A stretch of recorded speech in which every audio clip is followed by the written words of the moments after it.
Hello everyone. इस video में अपन discuss करेंगे GnRH गोनेडोट्रोपिन रिलीजिंग हार्मोन के बारे में। ये जो हार्मोन है एक प्रकार का कंट्रोलिंग हार्मोन है। आफ्टर प्यूबर्टी ये हार्मोन हाइपोथैलेमस से रिलीज होता है और अग्र पीयूष ग्रंथि के ऊपर कार्य करता है।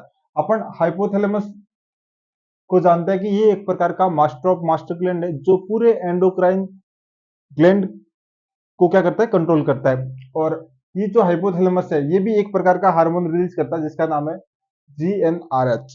अपन एक पहले थोड़ा सा व्यू देखेंगे कि जो हाइपोथैलेमस है इससे दो हार्मोन निकलते हैं। एक तो निकलता है रिलीजिंग हार्मोन और दूसरा निकलता है इनहिबिटिंग हार्मोन। ये जो रिलीजिंग हार्मोन है ये टोटल संख्या में होते हैं 6 हार्मोन, और जो इनहिबिटिंग हार्मोन है ये नंबर में दो होते हैं, और दो हार्मोन और होते हैं जिसको बोलते हैं अपन एडिशनल हार्मोन।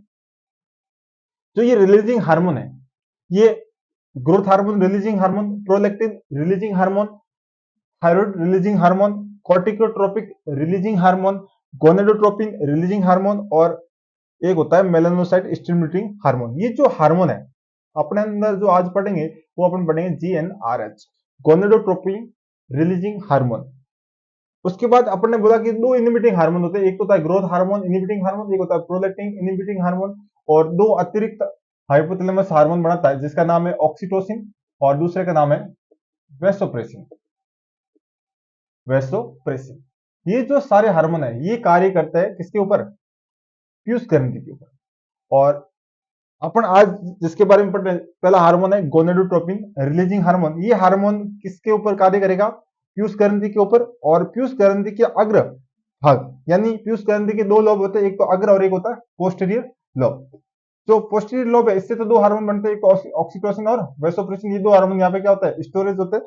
और अग्र पीयूष ग्रंथि से दो हार्मोन बनते हैं। पहला हार्मोन तो बनता है ग्रोथ हार्मोन, दूसरा बनता है थायराइड स्टिमुलेटिंग हार्मोन, तीसरा हार्मोन बनता है प्रोलैक्टिन हार्मोन, फोर्थ हार्मोन बनता है एडिनोकॉर्टिकोट्रोपिक हार्मोन, और फिफ्थ बनता है gonadotropin hormone. Very very important. अभी तो अपन बात करेंगे इस हार्मोन की बारे में बात करेंगे। और सिक्स नंबर पे बनता है मेलानोसाइट स्टिमुलेटिंग हार्मोन।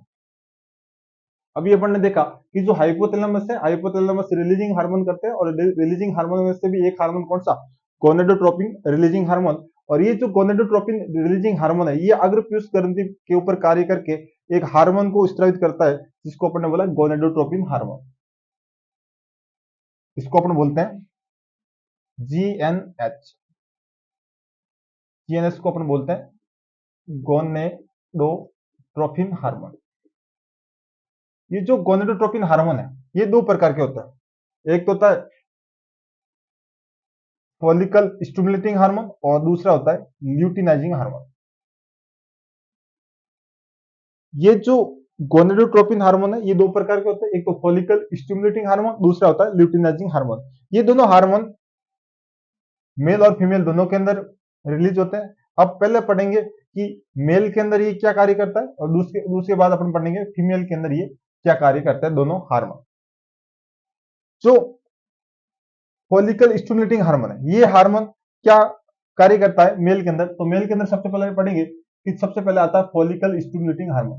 और ये हार्मोन आके मेल के अंदर टेस्टिज होता है, टेस्टिज प्रेजेंट होता है स्क्रोटल कैविटी के अंदर। और जो टेस्टिज है वो लोब से मिलकर बना होता है, लोब के अंदर लोब्यूल्स होते हैं, और इन लोब्यूल्स के अंदर प्रेजेंट होती है सेमनीफेरस ट्यूब्यूल्स। और इन सेमनीफेरस ट्यूब्यूल्स के अंदर प्रेजेंट होती है तीन प्रकार की कोशिकाएं।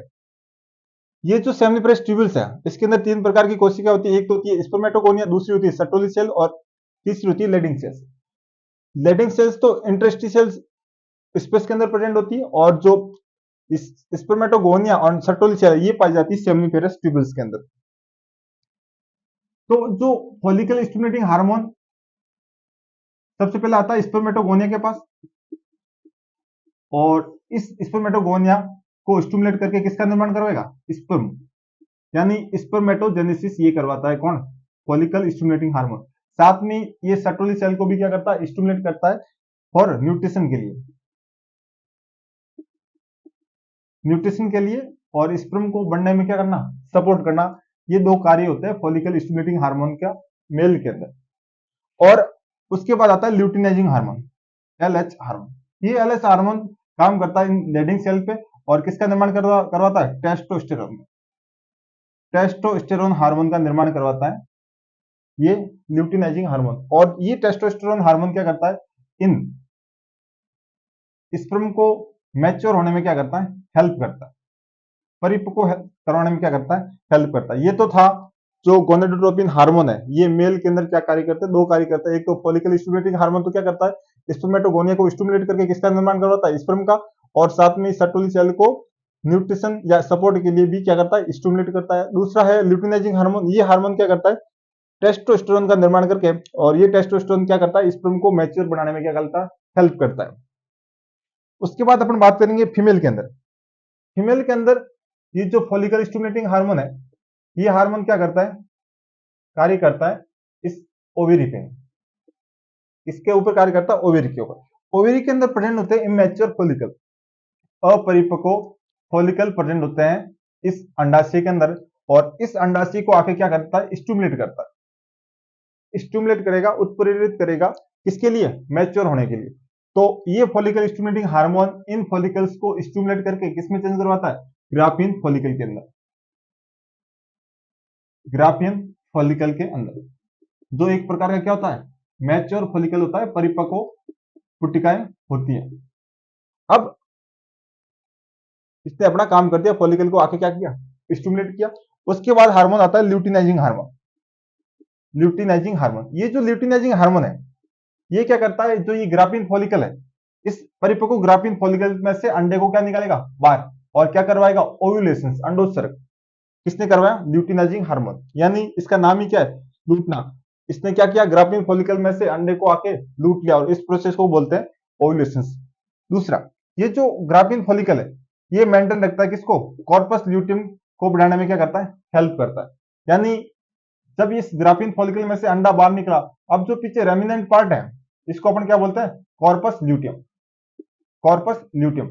यदि दो कंडीशंस होती है, यदि फीमेल क्या हो जाती है, प्रेग्नेंट, यदि फीमेल प्रेग्नेंट है, प्रेगनेंसी है, तब तो ये जो कॉर्पस ल्यूटियम है, ये 3 मंथ तक कंटिन्यू बनी रहेगी, और इसको बढ़ा के कौन रखता है, एक तो ल्यूटिनाइजिंग हार्मोन, कौन बना के रखता है, ल्यूटिनाइजिंग हार्मोन। उसके बाद और कॉर्पस ल्यूटियम कंटिन्यू बनेगी तो 3 मंथ तक कंटिन्यू क्या बनता रहेगा, प्रोजेस्टेरोन हार्मोन, प्रोजेस्टेरोन हार्मोन। उसके बाद एक कंडीशन ये होती है कि फीमेल क्या है, नॉन प्रेग्नेंट है, नॉन प्रेग्नेंट, तब ये 12 से 13 दिन तक ल्यूटिनाइजिंग हार्मोन इस तरह से होता है। उसके बाद इसका लेवल क्या हो जाता है, अपने आप कम हो जाता है। तो अपन ने आज गोनेडोट्रोपिन रिलीजिंग हार्मोन के बारे में डिस्कस किया। ये जो हार्मोन है, हाइपोथैलेमस से रिलीज होता है, जिसका नाम है जीएनआरएच, और ये काम करता है अग्रपीयूष ग्रंथि के ऊपर। ये जो हार्मोन है, अग्रपीयूष ग्रंथि से गोनेडोट्रोपिन हार्मोन को रिलीज करवाने के लिए स्टिमुलेट करता है। और गोनेडोट्रोपिन हार्मोन दो प्रकार के होते हैं, एक तो फॉलिकल स्टिमुलेटिंग हार्मोन, दूसरा होता है ल्यूटिनाइजिंग हार्मोन। सबसे पहले देखा कि मेल के अंदर इन दोनों हार्मोन का क्या कार्य है। मेल के अंदर जो टेस्टिस है, टेस्टिस के अंदर क्या प्रेजेंट होता है, लोब्यूल्स, लोब्यूल्स के अंदर प्रेजेंट होती है seminiferous tubules. In seminiferous tubules के अंदर 3 प्रकार की कोशिकाएं पाई जाती है। एक तो स्पर्मेटोगोनिया, जो किसका निर्माण करती है, स्पर्म का, और दूसरी सर्टोली सेल, जो क्या करती है, इस स्पर्म को न्यूट्रिशन प्रोवाइड करती है। तीसरी होती है लेडिंग सेल। इन दोनों कोशिकाओं को आके स्टिमुलेट कौन करता है, फॉलिकल स्टिमुलेटिंग हार्मोन।